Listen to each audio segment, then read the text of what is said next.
Re-bienvenue sur le show. Aujourd'hui, on a le bonheur d'accueillir Émilie, la planificatrice. Hello, Émilie, comment vas-tu? Allô, Karine, ça va super bien. Toi, comment vas-tu?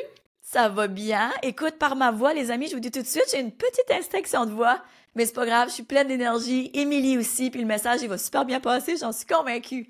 Fait que, Émilie, écoute, la plupart des gens te connaissent sous la planificatrice. Moi, là, je suis super curieuse de savoir d'où t'es venue ta passion pour la productivité. Parce qu'on se connaît un peu, je sais que t'as un background, t'as fait plein d'autres choses, donc on veut savoir ton parcours. Oui, ben avec grand plaisir. En fait, je pense que j'ai toujours été une grande passionnée de tout ce qui touche la planification puis la productivité, mais avant d'en faire mon métier, parce que ça, aujourd'hui, oui, il y a plein de gens qui connaissent pas mon nom, mais qui connaissent le nom de la planificatrice. Ça, c'est le nom de mon entreprise, donc je me définis aujourd'hui vraiment comme étant une experte en, c'est ça, planification, gestion du temps et productivité, mais j'ai pas toujours fait ça, et je n'ai surtout pas toujours été la fille posée et bien structurée que je suis aujourd'hui. Donc, juste pour ramener un peu les gens là, dans le passé, pour savoir un peu c'est quoi mon parcours, en fait, moi, j'ai travaillé une dizaine d'années comme planificatrice d'événements corporatifs. Donc, c'est un domaine qui me passionnait vraiment, mais c'est aussi un domaine, là, l'événementiel. Puis moi, j'étais vraiment dans le milieu pharmaceutique. C'est très, très stressant, très exigeant. Moi, j'étais hyper exigeante envers moi-même. J'étais aussi perfectionniste, workaholic, control freak, là, tu sais, tous ces noms-là, c'était pas mal moi. Et j'étais complètement, toujours en surmenage et je me sentais toujours dépassée. Donc, à ce moment-là, j'étais pas entrepreneur, j'étais salariée, mais j'étais toujours overwhelmed, là. Tout le temps, tout le temps, tout le temps. C'était vraiment mon style de vie. Et ben à force de vivre trop longtemps dans un style de vie comme ça, qu'est-ce qui arrive? Ben on peut frapper un mur. Moi, mon corps m'a envoyé des signaux pendant des années, ma famille, mes amis aussi, mais je voulais rien entendre. Et finalement, j'ai frappé le mur ma destinée. Là, c'était sûr que j'allais me rendre là. J'ai frappé le gros mur de l'épuisement professionnel. Donc, au début de la trentaine, j'étais remplie d'un sentiment de faiblesse, sentiment de honte. J'avais l'impression d'avoir complètement scrappé ma carrière. Et c'est ça, donc je suis tombée en arrêt de travail pour une durée indéterminée. Mais ça, avec le recul que je suis capable d'avoir aujourd'hui, je trouve que c'est un des plus beaux cadeaux que la vie ait pu m'offrir parce que ça m'a un peu obligée à changer. En fait, je pense que quand on fait un épuisement, on peut retourner dans nos anciennes bottines puis un peu répéter les mêmes patterns. Mais moi, j'ai pas eu envie de faire ça. Fait que voilà. Fait que pendant mon arrêt de travail aussi, tu sais, grosse montagne russe, je suis tombée enceinte, c'était comme pas prévu à ce moment-là. Donc là, gère les hormones, l'épuisement.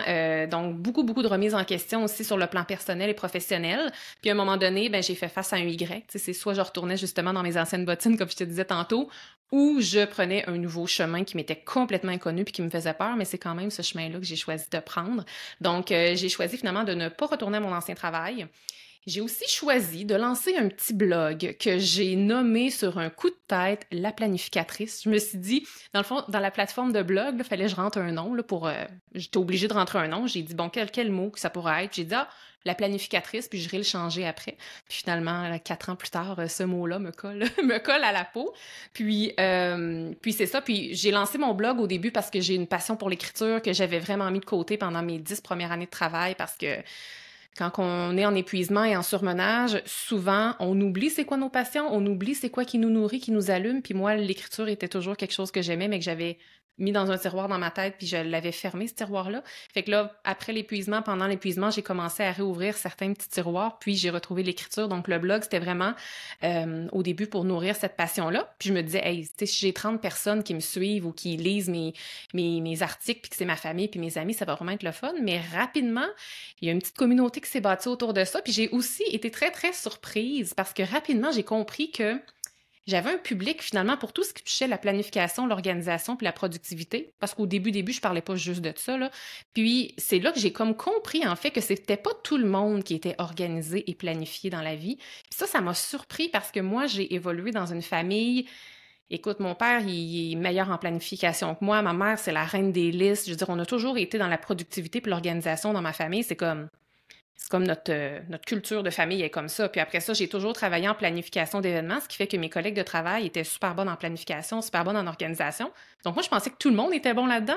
Mais quand j'ai commencé mon blog et que je mettais des articles sur ces sujets-là, j'ai compris que j'ai compris que je pouvais servir les gens finalement avec mes connaissances. Fait que voilà. Puis rapidement, c'est ça, j'ai bâti une communauté de fil en aiguille. J'ai été très constante et très sérieuse dans mon petit blog parce que je voulais éventuellement faire une entreprise. Donc, de fil en aiguille, j'ai ajouté services, des produits. L'an dernier, j'ai ajouté aussi un podcast. Donc, je suis l'animatrice du podcast 168 heures. Puis, pour vrai, je me pince aujourd'hui à tous les jours quand je me lève parce que je peux pas réaliser à quel point, je peux pas croire à quel point c'est le fun de vivre cette vie-là. Tu sais, un peu comme toi, là, tu te réveilles, tu vis de ta passion.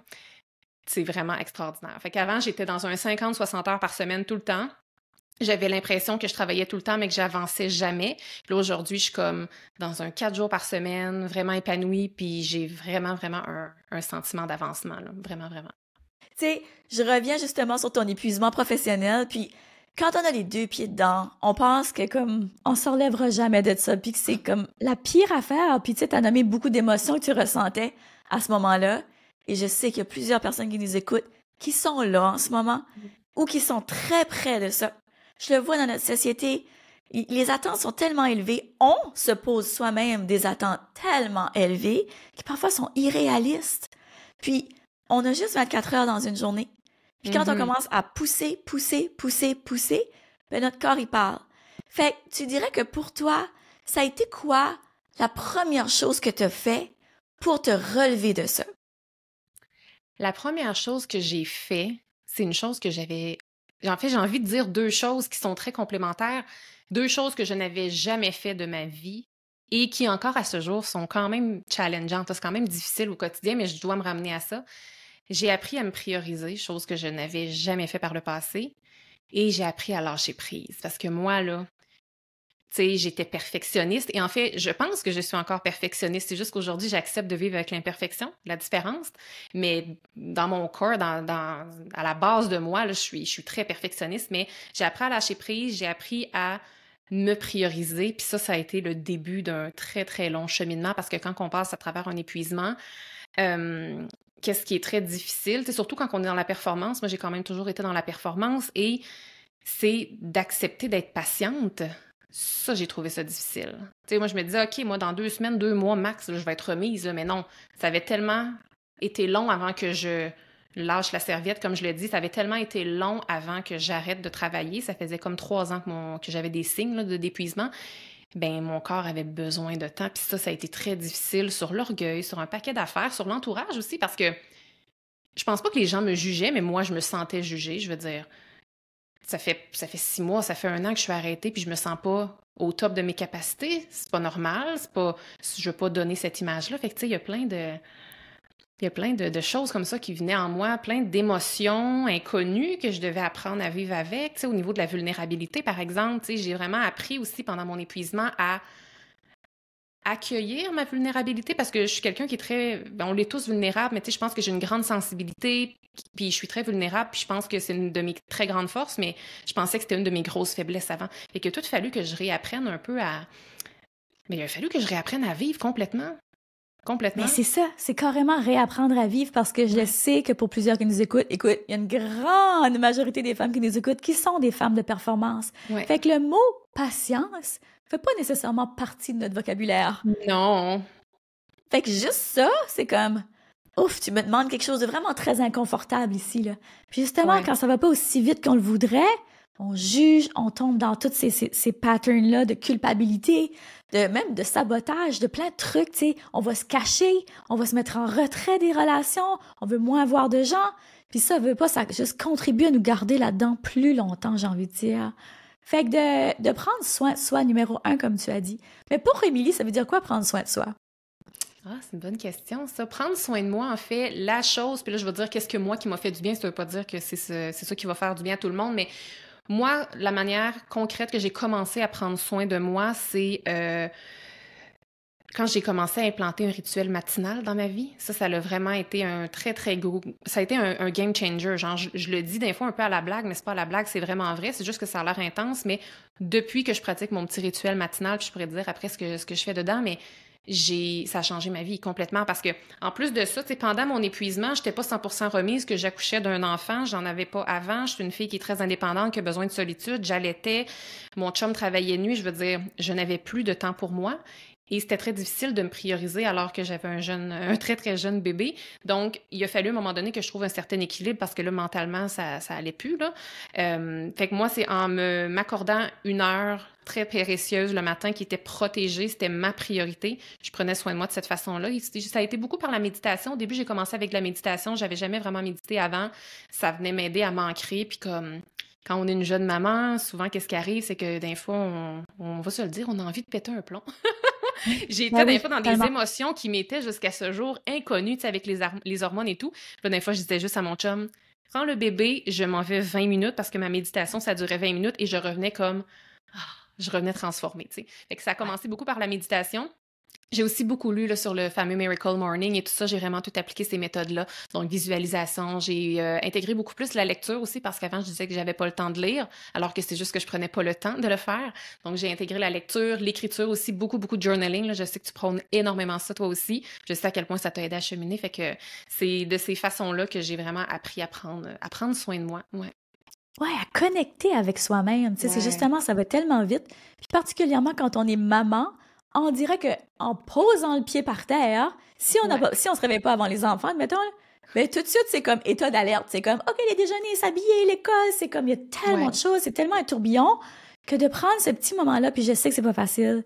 Des fois, on dort pas toujours toutes les nuits, surtout quand les enfants Mm. sont petits. Mais de juste prendre un petit 30 minutes, même à la limite un 30 minutes, même pas Ah une oui. heure, ça fait une différence. On va dire, ah ouais, mais j'aurais pu dormir 30 minutes de plus.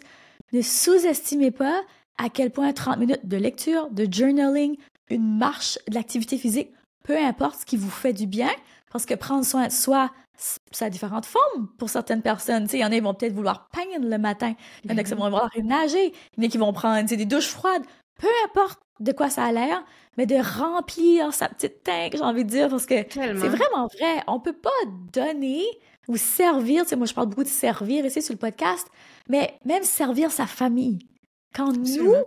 on est déjà comme tellement vide à l'intérieur, puis on pousse parce que la société nous dit que ben, de prendre soin de soi, c'est tellement égoïste, quand c'est tout le contraire. C'est tellement le Tellement. contraire. Ah oui, Fait que tellement, clairement, 100%. ce premier conseil-là que tu donnes, de prendre soin de soi, c'est non négociable. Non, puis on prend soin de soi, puis je pense que ça m'a beaucoup aidé parce qu'au début, j'étais un peu dans la culpabilité, tu sais, de commencer à me prioriser, je me sentais coupable, mais ce sentiment de culpabilité-là, j'ai vraiment réussi à le faire taire quand je voyais les bienfaits que ça me donnait de remplir ma petite tank à moi, parce que après ça, peu importe ce qui arrivait dans la journée, ben au moins ma tank était vide. Puis là, tranquillement, elle se vidait, mais au moins je commençais pas avec une tank vide, donc ça, c'était vraiment très, très significatif, là, les changements que ça faisait dans ma vie. Puis, fait que ça l'a un peu atténué mon sentiment de culpabilité. Puis après ça, tu sais, même chose en affaires. Des fois, on a envie de travailler, on est sur des projets, on a envie, ben je dis on a envie, mais on se sent plutôt obligé des fois de toujours travailler. Puis des fois, on est passionné, donc c'est difficile d'arrêter. Mais à un moment donné, je me dis, si je prends pas de temps pour moi, ben je nourris pas bien mon entreprise, je ne sers pas bien ma clientèle. Puis, tu sais, on est notre plus gros asset là, dans notre entreprise, c'est notre plus grande valeur, c'est nous. Donc, si on prend pas soin de nous, c'est comme si on prenait pas soin de notre entreprise. Si on prend pas soin de nous, on prend pas soin de notre famille. Tu sais, c'est comme si on prend pas vraiment soin de notre famille. Ou à tout le monde, on leur donne pas le meilleur de nous-mêmes, là. Donc, ouais, c'est comme ça que j'ai comme commencé à apprivoiser ça de cette façon-là, je te dirais. Ah, c'est tellement puissant. Puis tu sais, justement, sur le sujet de comment éviter le débordement dans son entreprise quand on se Ouais. sent overwhelmed, ben, une façon de pas se rendre là, ou si vous êtes rendu là, numéro un, c'est de prendre soin de soi. Qu'est-ce qui, selon toi, est l'autre chose qui est comme non négociable? Faut absolument prendre ça, ou faire ça, ou enlever ça. Des fois, ça peut être enlever ça aussi pour justement essayer de rétablir l'harmonie là, dans sa vie et dans son entreprise. Ouais, ben en fait, j'ai envie de dire, dans les deux cas, tu sais, il y a comme un mot qui me vient en tête, là, tu sais, accepter de demander de l'aide et ou accepter l'aide qu'on nous offre. Ça peut être au niveau familial, d'accepter de demander de l'aide. Là. Moi, maintenant, j'ai plus aucune culpabilité de demander de l'aide à mes parents, mais au début, je me sentais un peu mal, tu sais, j'avais peur de les déranger, alors que eux, ils étaient super heureux de m'aider, là, mais maintenant, je leur demande n'importe quoi, puis sont toujours willing à venir m'aider. Au niveau de l'entreprise, des fois, c'est accepter de déléguer, accepter de laisser peut-être aussi tomber certains mandats, certains projets, certaines idées, parce que c'est pas parce qu'elle était bonne initialement qu'elle va être bonne jusqu'à la fin. Donc, des fois, c'est ça, dans le lâcher-prise, là, c'est accepter laisser tomber des choses, demander de l'aide, accepter aussi de déléguer lorsque c'est possible, même si on pense qu'on n'a pas le temps, même si on pense qu'on n'a pas les moyens, c'est tellement un investissement de déléguer. Fait que c'est ça, rapidement, moi, j'ai mis ça en place en affaires et aussi dans ma vie personnelle là, pour vraiment m'aider à ne pas retomber dans un épuisement ou ne pas me ressentir dépassée, là, parce que moi, étant donné que moi, j'ai vécu un épuisement, à partir du moment dans ma journée, ben, j'arrive pas tous les jours, en fait, ça arrive vraiment rarement, mais quand je suis en période un petit peu plus rochante, j'ai des projets à livrer où je suis dans des lancements, parfois, je peux me sentir un peu dépassée, puis là, c'est comme ça me trigger des émotions que je vivais comme il y a quelques années en épuisement. Fait que ça, pour moi, c'est un signal que, oh, OK, je vais prendre un pas de recul, puis qu'est-ce que je peux faire? Qu'est-ce que je peux faire? Est-ce qu'il y a des choses que je peux déléguer? Je peux te demander de l'aide quelque part? Est-ce que je peux davantage prendre soin de moi? Fait que c'est super important d'apprendre à bien écouter son corps, parce que notre corps, là, il nous parle là, d'une clarté, là, mais on n'a pas appris ça à l'école, à écouter notre corps, donc c'est très difficile. Je m'en viens de plus en plus bonne, mais tu sais, il y a 5 ans, moi, j'écoutais pas mon corps, là, alors qu'il me parlait très clairement, là. Fait que c'est d'apprendre à écouter, je pense, ça, pour, après ça, poser des choix conscients pour ne pas se rendre vers l'épuisement ou bien ne pas être overwhelmed dans notre travail, par exemple. Ah, tellement, de s'écouter et de demander de l'aide. Mais quel précieux conseil! Mais tu sais, pour une femme, justement, qui est habituée de, tu sais, la femme forte, là, qui veut tout faire tout seul puis qui veut pas demander d'aide, on commence où? Qu'est-ce que les premières choses que toi, t'as déléguées?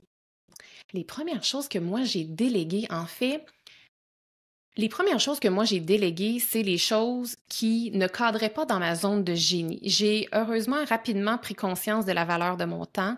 Il y a des choses dans lesquelles j'excelle et que je suis passionnée puis que j'ai des compétences. Ça, c'est payant quand je travaille là-dessus.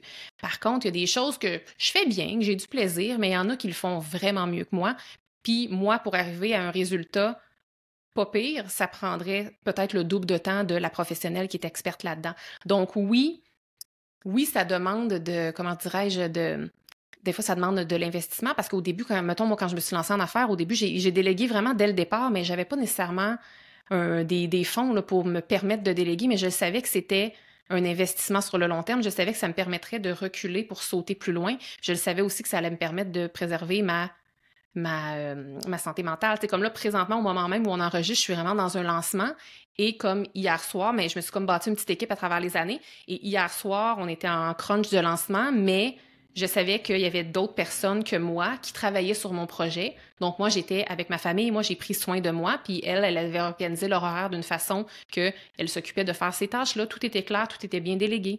Donc, c'est vraiment d'y aller, je pense, avec les choses qui ne cadrent peut-être pas dans notre zone de génie ou les tâches ou les projets dans lesquels on est moins payant, là, si je peux le dire comme ça. Définitivement. Puis, tu sais, pour nous aussi, ça a été vraiment un gros game changer de s'entourer de, là, j'ai beaucoup de mots en anglais, mais de A-players, tu sais, de gens qui sont comme excellents dans ce qu'ils font. C'est tellement pas payant faire du micromanaging puis d'essayer de tout faire. Genre, on se brûle puis on n'arrive même pas à la moitié de la qualité des résultats que si on aurait délégué. Fait que finalement, ça nous coûte plus cher. Ah, exactement. Puis aussi, c'est la charge mentale. C'est comme pour reprendre ton expression, quand tu utilises des A-players, puis là, présentement, je suis vraiment entourée de ça. J'ai même pas à me casser la tête à savoir, vas-tu savoir comment faire ci, comment faire ça? Non, elle sait tout puis elle va le faire mieux que moi. Ça m'enlève une charge mentale. Je me sens même pris en charge, même si, tu sais, même si c'est pas ça le but, là, mais en tout cas, c'est vraiment, ça fait vraiment toute la différence. Puis, ben, ça nous permet d'être moins dans le surmenage aussi, puis d'être plus dans un sentiment de confiance. Ah, mais définitivement. Écoute, juste ces conseils-là, déjà, c'est excellent pour essayer de sortir de cette phase-là de « j'ai l'impression que j'ai les 2 pieds pris, je peux plus avancer, je commence à être hyper anxieuse et je sais plus quoi faire ». Est-ce que selon toi, il y a autre chose qu'une personne peut faire quand elle se sent comme ça? Ouais, ben j'ai comme des trucs un peu plus, je veux dire, concret, je veux dire, la délégation, c'est quand même concret, mais des fois, tu sais, je veux dire, les gens, ils le savent, mais ils le font peut-être pas.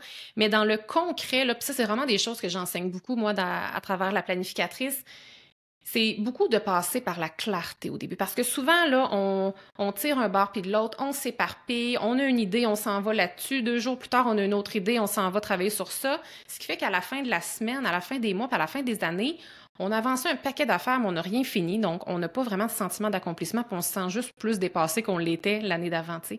Fait que je pense que c'est hyper important de commencer toujours par la clarté, puis ça, c'est malheureusement une étape qui est vraiment souvent oubliée. Tu sais, des fois, les gens vont se sentir un peu dépassés, puis ils vont dire « OK, là, go, il faut que je commence à planifier. » Tu sais, souvent, c'est là les gens, ils vont rentrer dans mon univers parce qu'ils ont besoin de commencer à planifier, puis c'est une excellente méthode, là, comme c'est super là, de vouloir commencer à planifier, sauf que avant de planifier, il est super important d'aller clarifier. Parce que si vous planifiez n'importe quoi ou si vous planifiez des choses sans valeur, ben là, c'est un coup d'épée dans l'eau finalement. Donc, la clarté, c'est vraiment important, puis il faut savoir où est-ce qu'on s'en va.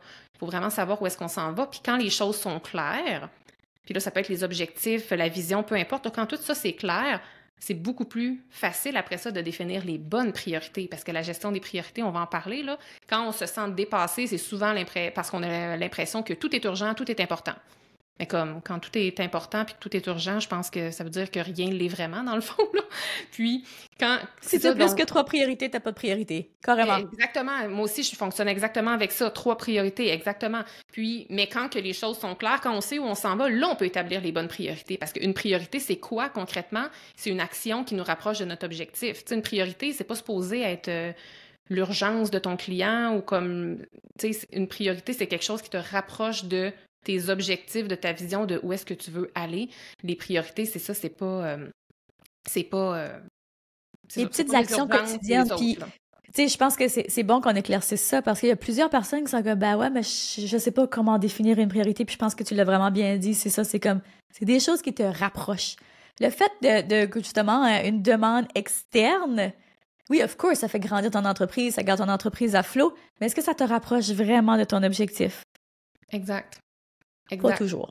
Puis des fois, ça veut pas dire, tu sais, oui, on reçoit des demandes externes, puis oui, il faut faire d'autres choses peut-être, tu sais, puis vous allez faire plus que vos 3 priorités dans la semaine, vous allez faire un paquet d'affaires. Mais des fois, c'est ça, il faut juste se questionner à savoir, est-ce que ça va me rapprocher de ça? Puis peut-être que vous allez dire, non, ça me rapproche pas, mais est-ce que ça cadre dans mon horaire ou non? Parce que peut-être que vous allez dire non pour maintenant à ce projet-là, à cette demande-là, peu importe. Mais tu sais, un non maintenant ne veut pas dire un non jamais non plus, là. Parce que je pense qu'une priorité, c'est quelque chose que quand on l'accomplit, on a vraiment un sentiment d'avancement. Puis tu sais, souvent, les gens et les femmes, tu sais, souvent, ils finissent leur semaine avec un sentiment de ne jamais en avoir fait assez, là. On est bonnes là-dedans, nous, les femmes, mais lorsqu'on connaît nos priorités, si on s'en fixe 3, par exemple, puis qu'on les coche, ces 3 priorités-là, ben on se sent vraiment accompli. Puis qu'est-ce qui est le fun, justement, comme tu le disais, en misant sur juste 3 priorités, c'est que c'est comme accessible, c'est comme réaliste. Ce qui fait que s'il y a un paquet d'affaires, un paquet d'imprévus qui arrivent dans l'urgence, pas dans l'urgence, mais qui arrivent dans la semaine, bien, si on se rattache juste à ces 3 priorités-là, peu importe ce qui est arrivé dans la semaine, si on s'est rattaché à ça et qu'on les a accomplis, ben, on va avoir l'impression d'avoir bien travaillé, même si tout le reste a pris le bord, tu sais. Fait que c'est ça. Fait que je passerais vraiment par aller clarifier le tout. Après ça, aller définir les bonnes priorités. On s'en met très, très peu. Puis après ça, la clé, là, on peut aller les planifier. Parce que c'est bien beau avoir des belles idées, mais si on les met pas dans un plan, il y a peu de chances, malheureusement, que ça se réalise. Fait que après ça, la prochaine étape, je pense, c'est vraiment de passer par la planification. Puis qu'est-ce qui est vraiment chouette avec la planification, puis qui peut vraiment, vraiment nous aider à se sentir moins dépassés, c'est qu'on va aller concrétiser. C'est comme si on va aller implanter dans nos idées, dans du concret, dans le monde physique. Là, je veux dire que vous soyez une planification électronique ou une planification papier, c'est comme si on vient concrétiser dans le monde physique, littéralement, les idées. C'est comme si ça les rend déjà plus réelles que lorsqu'elles sont juste dans notre tête. Puis, à partir du moment où vous allez commencer à planifier, vous allez enfin commencer à prioriser vos vrais projets, parce que j'aime ça donner cet exemple-là, tu sais, si vous planifiez rien, là, parce qu'il y en a gros qui ne planifient pas parce qu'ils disent « j'ai tellement toujours d'imprévus que ça sert à rien de planifier ». Fait qu'ils sont un peu dans cette histoire-là, ils se racontent cette histoire-là. Mais si, mettons, vous n'avez rien de planifié le jeudi, et là, il y a quelqu'un qui vous appelle, un projet qui arrive, peu importe, il y a quelque chose qui arrive, puis quelqu'un vous demande « Hey, est-ce que tu es disponible comme jeudi pour soit une réunion, soit pour me remettre tel projet ou whatever ». Puis, si vous allez regarder votre horaire, puis là, s'il n'y a rien de planifié, qu'est-ce que les gens vont faire? Ils vont dire « Ah ben oui, j'ai rien, donc oui, je suis disponible pour toi, je suis disponible pour ta priorité, je suis disponible pour ton projet ». Mais le jeudi, la personne, là, c'est pas vrai, même si elle n'avait pas eu de demande ou de réunion, sa journée aurait été remplie là, d'un paquet de tâches, d'un paquet de projets. Mais quand on ne fait pas de planification, c'est comme un peu si on ouvrait notre horaire à tout le monde. Puis là, ça devient dangereux parce que là, les urgences et les priorités des autres personnes vont prendre la place. Puis après ça, Vous finissez votre semaine en vous disant, ben moi, j'ai pas eu le temps de travailler pour moi, j'ai pas eu le temps d'avancer mes projets, mais c'est parce que vous les aviez pas planifiés, tu sais. Fait que, des petits trucs plus concrets peut-être à rajouter, ce serait vraiment d'aller clarifier le tout, aller travailler la gestion des priorités, puis après ça, aller implanter ça dans un plan clair qui est la planification. Et qu'il y en a qui vont se reconnaître ici, juste là, en disant « Ah oui, là, clairement, il faut vraiment que je commence à prioriser. » Puis tu sais, c'est ça l'affaire, c'est que on est tellement habitué de fonctionner d'une telle façon que parfois, on est comme « Ben, il y a pas de solution parce que justement, mon horaire, elle est toujours pleine. » Mais c'est pas vrai qu'il n'y en a pas de solution. Justement, dans un exemple concret comme celui-là, c'est de réaliser que OK, ouais, finalement, je peux réorganiser ça d'une toute autre façon. Tellement, mais tellement aidant. Puis, tu sais, tu me dirais, justement, une personne qui dit qu'il n'y a pas assez d'heures dans sa journée, est-ce que tu irais, par exemple, au niveau de l'optimisation de la journée même, au niveau des tâches, ou pas vraiment? Tu crois plus ou moins là-dedans?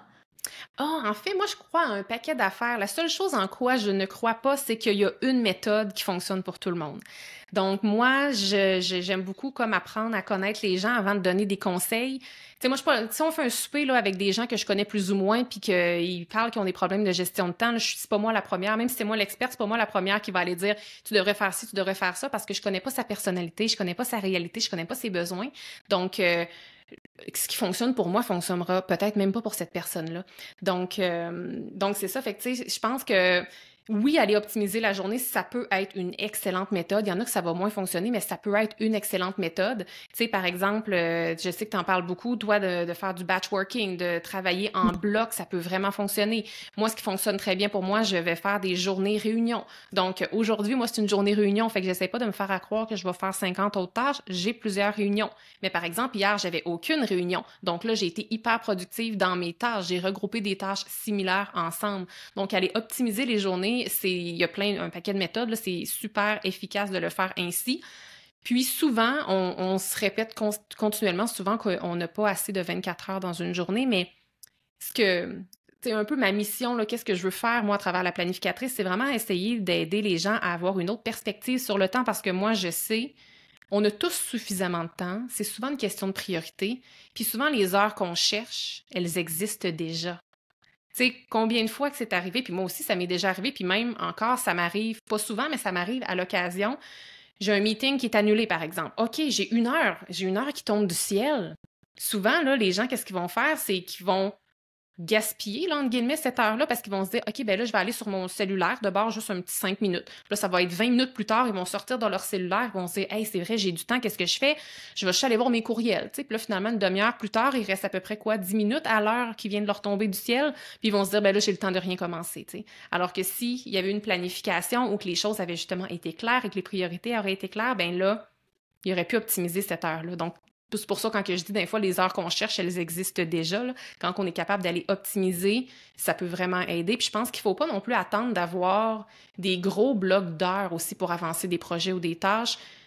Un petit 15 minutes peut tellement faire un grand changement, là, parce que, tu sais, un petit 15 minutes dans une journée, ça a l'air bien peu, mais un 15 minutes comme 4 fois dans la semaine, juste 4 fois dans la semaine, ça donne 1 heure. À la fin du mois, ça donne 4 heures. C'est beaucoup, là. Fait que faut pas sous-estimer non plus les petites périodes de temps lorsqu'elles sont bien optimisées. Ça peut vraiment, vraiment avoir un gros impact sur le long terme. Mais tellement, puis c'est bon ce que tu dis là, parce que c'est ça. Parfois, on va pas vouloir commencer un nouveau projet ou finaliser un projet parce qu'on est comme, OK, ben j'ai pas de bloc. Moi, je suis beaucoup comme ça. Là. Si j'ai pas de bloc, je suis comme, je vais repousser. Mais c'est comme tu dis, parfois, 15 minutes cumulées sur la semaine, chaque jour, ça finit par faire pas mal de minutes quand on regarde à ça. Fait que vous limitez pas, genre, à juste essayer de trouver des blocs. Puis je pense que la dernière chose qu'on peut mettre en lumière dans tout ce que tu as dit, c'est vraiment la connaissance de soi. C'est une chose qui, moi, personnellement, m'a énormément aidée, c'est que j'arrête de me faire des accroires, là. Tu sais, maintenant, justement, comme moi aussi, je fonctionne comme toi, tu sais, des journées meeting, puis ça, souvent, c'est comme des journées coaching, des journées d'enregistrement de podcast, tu sais, c'est vraiment très... Maintenant, je le sais, je batch ça, je me fais pas à croire que je vais avancer sur d'autres projets entre ça, là. Avant ça, c'était comme, en deux épisodes de podcast, ça, je vais essayer de faire ça. Maintenant, je sais que mon énergie, elle est très limitée. Fait que je suis comme, non, focus là-dessus, fais le bien, puis avance là-dessus, puis that's it, puis tu vas être correct. Il y a toujours cette espèce de sentiment-là d'être à la course, en tout cas au début en entrepreneuriat. Ouais. C'est comme, faut que j'avance vite, faut que je fasse les choses vite. Là. Oui, puis on les fait pas mieux. Non. Quand on est trop pressé. Non. Fait que, tu sais, après... Dans le métro, on n'a jamais... C'est là aussi qu'on se sent en débordement et en surmenage, c'est que si on se sent en métro et que c'est pas réaliste, on se donne jamais la permission de finir nos journées puis nos semaines. On est tout le temps en rattrapage, on n'a jamais l'impression d'en faire assez. Puis juste ça c'est épuisant, là, mentalement puis sur les épaules, tu sais, physiquement. Donc, il faut pas aller s'auto-saboter non plus, là. Tellement. Puis là, on recommence la semaine, on est déjà fatigué parce qu'on n'a pas déconnecté du week-end, parce qu'on est comme... Ah, il faut que j'avance à moins une petite minute. Fait que c'est vraiment, vraiment, vraiment très, très, très épuisant. Écoute, t'as donné tellement de bons conseils. C'est tellement généreux. Merci tellement. Bien, merci à toi de m'avoir invitée. Comme je suis tellement touchée d'être sur un de mes podcasts favoris. Oh, mon Dieu, le plaisir est partagé. Je suis tellement contente que t'es là. J'aimerais ça que tu nous dises, toi, là, ta phrase clé, quand t'as pas envie d'aller travailler le matin ou t'es pas motivé ou t'as tes règles ou peu importe, t'as pas dormi, qu'est-ce qui est ton motivateur premier le matin? Hey, c'est une bonne question, comme de le formuler en une phrase. Ouais. T'as-tu comme une petite phrase? T'as-tu comme quelque chose qui te booste? T'as-tu une activité que tu fais? Tu sais, c'est quoi ton Kickstarter de la journée, là? Ben, je pense que la phrase qui me vient instinctivement, puis je veux dire, je pense pas que je me la dis, sauf que c'est exactement ça qui se passe, c'est rappelle-toi pourquoi t'as commencé. Rappelle-toi pourquoi t'as commencé, puis je pense que quand tu commences en affaires pour les bonnes raisons, c'est le motivateur, c'est le spark, là. Je veux dire, après ça, tu te mets là-dedans. Puis parce que, tu sais, moi, par exemple, me lancer en affaires, être entrepreneur, c'était un rêve que j'avais depuis toujours. Puis ça vient pas toujours avec des journées roses. La majorité de mes journées sont roses, mais ça arrive parfois qu'il y a des petites journées grises au travers. Puis quand il y a des journées grises comme ça, ben je me rappelle pourquoi j'ai commencé. Puis je me rappelle aussi que je suis quand même en train de réaliser mon rêve, même quand c'est une journée grise. Fait que c'est de me rattacher un petit peu à ça. Mais c'est quand même rare que j'ai pas envie d'aller travailler. Ouais, c'est ça, quand t'aimes vraiment ce que tu fais, mais je trouve que ça wrap tellement bien l'épisode parce que, tu sais, quand on est rendu à ce point-là, qu'on est vraiment fatigué, vraiment épuisé, qu'on sent qu'on n'a plus d'heures dans notre journée, qu'on sait plus par où se lancer, de se rappeler de comme, OK, tu sais, prends un step back, justement, recommence à prendre soin de soi, regarde tes priorités à nouveau, fais de l'ordre dans ton horaire, demande de l'aide. Tu sais, c'est toutes des petites choses que comme, OK, je vais retrouver ce style de vie-là de liberté. On veut être entrepreneur parce qu'on veut de la liberté. Puis on finit par devenir souvent prisonnier de sa business. Puis ça, je le vois trop souvent. Fait que merci. Puis dis-nous, où est-ce qu'on peut te rejoindre? Oui, donc vous pouvez me rejoindre. Je suis très active sur les médias sociaux, notamment sur Instagram, mais je suis aussi sur Facebook. Si vous avez envie d'avoir un peu une petite formation continue avec la planificatrice, je pense que la meilleure place, c'est de me rejoindre sur le podcast 168 heures. Il y a un paquet d'épisodes super instructifs et avec des conseils très concrets et pratico-pratiques pour la gestion de temps et la planification. J'ai aussi mon blog qui a comme quelques centaines d'articles, donc laplanificatrice.com, puis j'ai aussi comme bibliothèque d'outils gratuits. Bref, j'ai un paquet d'affaires. Je suis aussi la créatrice d'un agenda imprimé, donc l'agenda de la planificatrice. Et puis c'est ça. Puis j'ai aussi un service d'accompagnement personnalisé qui est vraiment extraordinaire grâce à l'Académie Altitude de Karine Ruel et Dave Ruel. Je ne sais pas si vous les connaissez. J'ai déjà entendu parler. Bon, ça m'a tellement fait rire, je me suis presque étouffée. Mais tellement, t'es fantastique, Émilie. C'est tellement beau, puis je trouve ça tellement cool qu'on travaille ensemble parce qu'on partage tous les deux cette grande passion-là pour la productivité. Puis c'est vrai ce que tu as dit, il n'y a pas juste une façon qui fonctionne pour tout le monde. Il y en a plusieurs des façons. Puis c'est justement de prôner les différentes façons, que c'est comme ça qu'on va faire une vraie différence dans le monde, puis vraiment aider les gens. Fait que merci d'avoir partagé tes beaux conseils aujourd'hui. Très clairement, tout ce que tu as dit, tes liens, on va aller les mettre dans les show notes. Comme ça, les gens pourront aller te rejoindre dans ton univers. Taguez-nous si vous avez aimé l'épisode. Venez nous parler, venez nous envoyer des beaux petits DM. Ça va nous faire plaisir de connecter avec vous. Et sur ce, je vous dis merci d'avoir été là. Continuez de briller et de prendre de l'attitude, car le monde a besoin de ce don spécial que seulement toi détiens. À la semaine prochaine! Vous venez d'écouter le podcast Altitude. Pour ne rien manquer des prochains épisodes, abonnez-vous au podcast et cliquez sur le 5 étoiles. Vous pouvez aussi consulter nos outils gratuits créés pour vous au www.podcastaltitude.com. Merci d'avoir été là et à très bientôt dans le prochain épisode Femmes d'Altitude.